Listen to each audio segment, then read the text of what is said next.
ازيكم عاملين ايه؟ يا رب كلكم تكونوا بخير. النهارده هنتكلم عن البودكاست. ايه البودكاست وايه فايدته؟ وكمان هرشح لكم قنوات، في قنوات منها لايت ومواضيعها كده خفيفه ولذيذه، وفي قنوات منها ماكس، يعني ما بين اللي هي خفيفه ولطيفه وفيها حاجات مواد كمان علميه وادبيه، وفي منها لا تقيله بجد وموضوعها تقيله وموضوعها محتاجه تتسمع صح، ومحتاجه كمان انك تركزي فيها جدا. النهارده كمان معايا فيديو هيبقى مثمر جدا ان شاء الله. هكلمكم فيها عن حاجات كتيره قوي، وهكلمكم واقول لكم ان انا كمان هدف من اهدافي ان يكون ليا بودكاست على مواقع البودكاست العاديه، ولكن ده مش هيساعدني دلوقتي عشان معيش لابتوب وعماله اوصل لحل. فان شاء الله لما توصل لحل هعمل لكم فيديو اكيد ازاي تقدروا تبداوا البودكاست من البيت ومن الموبايل الموجود قدامكم لما اوصل للطريقه ان شاء الله. فتعالوا نتكلم عن البودكاست. البودكاست ظهر مؤخرا، يعني انا بحسه من وجهة نظري ان هو شبه الاذاعه. الاذاعه اللي احنا بنسمعها، الراديو يعني. كنا دايما زمان كانوا دايما بيسمعوا الراديو كتير قوي، ومهتمين جدا بالقصص اللي بتحصل فيه والحاجات اللي كان متنوع جدا ومليان افكار، والاطفال والكبار وقصص وحاجات كتيره جدا جدا. فانا كنت بحبه قوي. اسمع مثلا زي أبلة فضيلة، القصص بتاعت الأطفال الجميلة وحاجات تانية كتير. فالبودكاست بالنسبة لي هو بيبقى مش بس مادة علمية، مش بس بيتكلم عن الأدب والقصص أو القصص والحاجات دي، ولكن هو كمان بيتكلم عن علم النفس وعن ازاي تقدري تفهمي نفسك، وازاي تقدري تحلي المشاكل اللي ممكن تتعرضي لها، ازاي تقدري تقوي على الحياة بمختلف جميع المواضيع اللي ممكن تخطر على بالك باختلاف اسمائها. بتبقى شبه البرامج، يعني برنامج مثلا اسمه هدوء، برنامج اسمه بالورقة والقلم، برنامج اسمه كذا وهكذا. طيب انا النهارده هرشح لكم قنوات البودكاست. ان شاء الله الجزء الجاي هرشح لكم بودكاست اصلا تسمعوها، تبقى سلسله من البودكاست وتسمعوها وتستفادوا منها كتير. طيب النهارده احنا هنتكلم عن اكلمكم بقى عن المواد التقيله او عن القنوات التقيله شويه بتاعت البودكاست. قناه ماكس.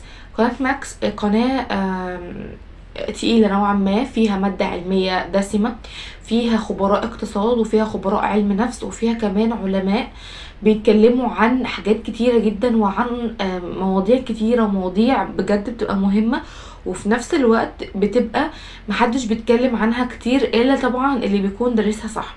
فانت لو من محبي الادب والشعر، من محبي الطب، من محبي الكلام ده وتسمعي عنه كتير، فالقناة دي ان شاء الله هتلاقي فيها حاجات كتيرة قوي هتفيدك وبجد بتبقى قوية جدا. طيب لكن القناة اللي اسمها إذاعة ثمانية بجد قناة نوعا ما تقيلة، نوعا ما اللي موجود فيها كله مادة علمية دسمة وكله كلام حلو. اي نعم بتبقى طويلة وانتي ممكن تسمعيها وانتي رايحة الجامعة، رايحة المدرسة، راجعة من الدرس، ممكن تسمعيها وانتي بتطبخي، ممكن تسمعيها وانتي بتنظفي، ممكن تسمعيها في اي وقت. يعني انا بحب دايما اسمع الحاجات دي بصراحة. وقت ما انا بشتغل في البيت، وقت ما بعمل حاجة، ان انا باخد مادة علمية وبستفاد ومخي بيتفتح مع اللي انا بعمله، وفي نفس الوقت بخلص نهاية من البيت عادي جدا. فبجد البودكاست انا بحبه قوي قوي قوي. ولاني انا كمان كان من ضمن احلامي لنفسي ان انا اكون اعلامية، اكون مذيعة، ومعرفتش اعمل ده في الواقع، ان انا اخش اعلام وان انا يعني كده. ولكن ان شاء الله باذن الله في المستقبل اقدر ادرب نفسي اكتر، ويمكن الاقي شغل، وممكن مثلا اشترك في الدوم، برنامج الدوم اللي على دي ام سي، معرفش، يعني ممكن يحصل حاجات كتير قوي. فدول الثلاث قنوات اللي اتكلمنا عنهم دلوقتي، ماكس وكمان اذاعه ثمانية. يلا بينا نخش على القنوات اللايت، تبقى جميله جدا ولطيفه قوي. الحقيقه ان هم قناتين بس بحبهم قوي، بحب كمان اسلوب يعني تنوع البودكاست اللي موجوده فيها. كمان هم مش اصحاب البودكاست دي، يعني هم بياخدوا البودكاست ويبداوا ينزلوه على اليوتيوب بالاتفاق مع اصحاب البودكاست الاصليين. فالبودكاست او قناتين البودكاست، واحده اسمها ريما بلاي ليست، هسيب لكم طبعا كل اللينكات في صندوق الوصف ان شاء الله. فحلو جدا القناة دي، وهادية وجميلة نوعا ما بتستخدمش موسيقى كتير. وفي قناة تانية اسمها سما سبيس، برضو حلوة قوي ولطيفة ولايت كده، بتتكلم عن الهدوء النفسي، بتتكلم عن نظريات معينة بشكل خفيف. اللي بيقدم البودكاست اصلا بيتكلم بشكل خفيف قوي. بس يعني انا بحبهم قوي زي ما قلت لكم، وانا دول اللي انا سمعتهم ودول اللي انا اعرفهم. في طبعا قنوات بالملايين تانية بودكاست بتقعد، ولكن انا لسه متوصلتش ليهم. وطبعا اكيد في بودكاست اجنبي، بس انا ما بسمعش بودكاست اجنبي، لاني عارفه ان انا مش هفهم منه كتير الا لما برضو اشوف الترجمه. مخ الواحد بيصدي لما بيبعد فتره عن حاجه هو كان بيعملها. فانا كنت فعلا بدرس انجليزي وكنت بفهم انجليزي، كنت بتفرج على الافلام كنت بفهم منها حاجات كتيره قوي من غير ما اشوف الترجمه.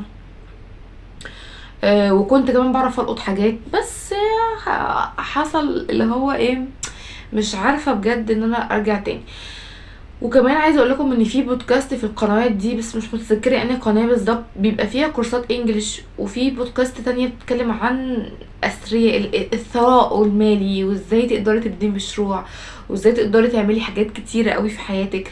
فهي بجد جميله ولايت وخفيفه قوي، ان شاء الله تعجبكم وتستفادوا منها كلها.